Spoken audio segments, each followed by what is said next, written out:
This is suspended ceiling grid installation.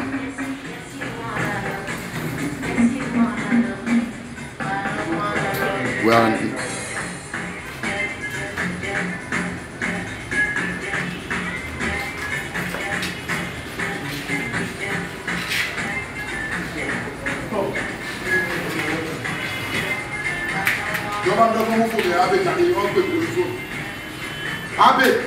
this is installation of ceiling grid.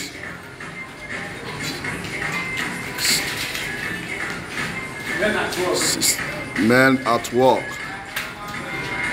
at Lagos, Nigeria.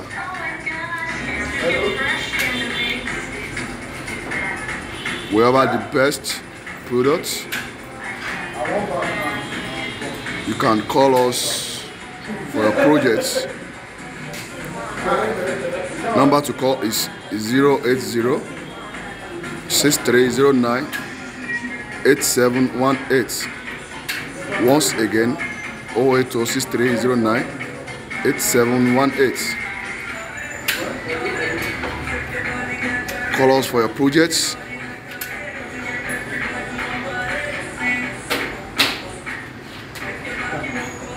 You can also call us for your wall screeding. As you can see, it has been screeding before the installation of gypsum ceiling grid.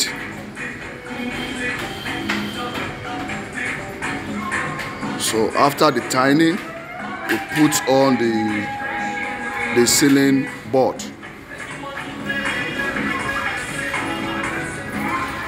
You can see the installation is on.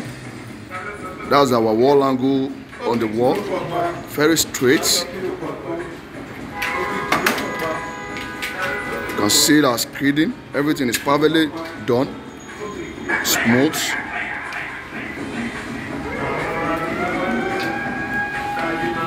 We also install the ceiling grids under the decking.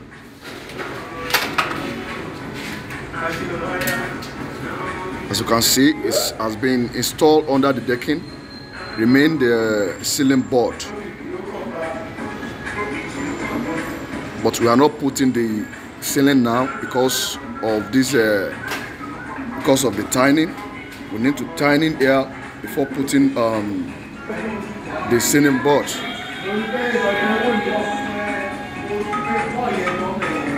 Yeah, as you can see.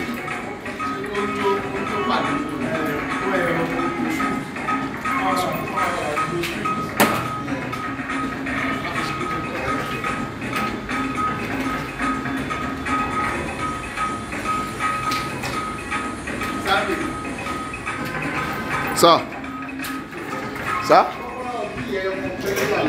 Eh, bien ça, Alefisi Biba.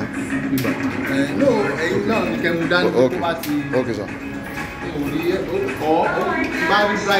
Okay. Okay, sir.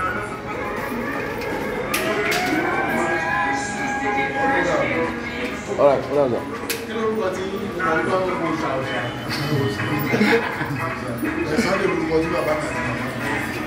No, Oshaya, okay.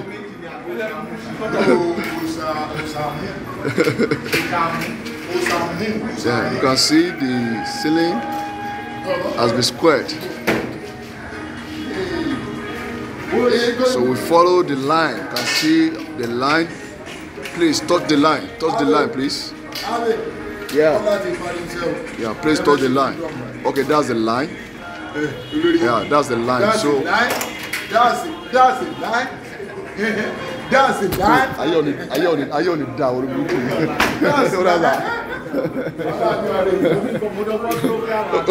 Okay, sir. That's the line. So I Joe.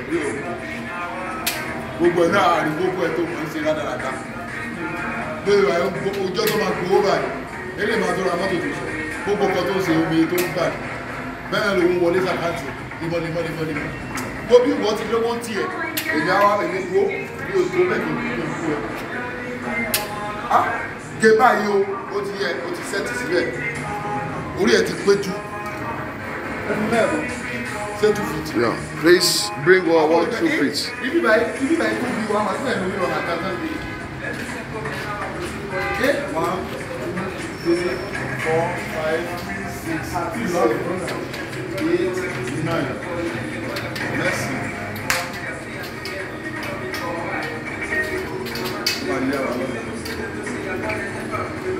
That's how to cut the ceiling grid. Yeah, it has been cut. Yeah. So it needs to be squared.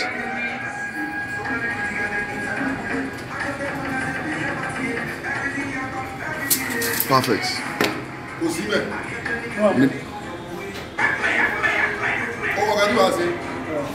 Your line,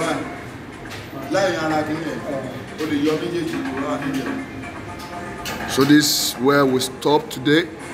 Tomorrow we're going to start from here to the main hall. The line has been, the wall angle has been installed, and this is the line. The line, they have tapped the line here. So tomorrow we are going to start from here. So thanks for watching.